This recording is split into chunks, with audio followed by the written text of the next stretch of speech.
de o moldoveancă, să stai drept că nu-i de șagă.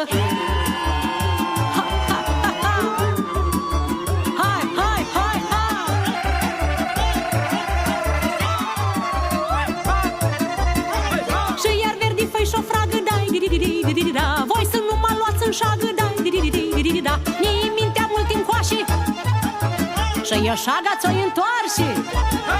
Nici cel mai ghinim șări, da, ca icoană pe părete și nim trece înainte, da, să aibă în minte și ele sfinte. Dacă dai de o moldoveancă, frică toța și o leacă.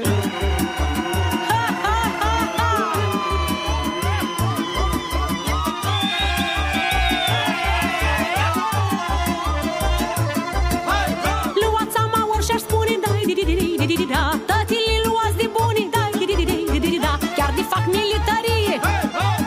Hai la sfârșit ghinea să știe că femeia și muncește, da, tătii el îi drămuiește, da, și la casă se gândește, da, și la lucru se împlinește. Dacă dai de o moldoveancă, zău că ghinii o să-ți meargă.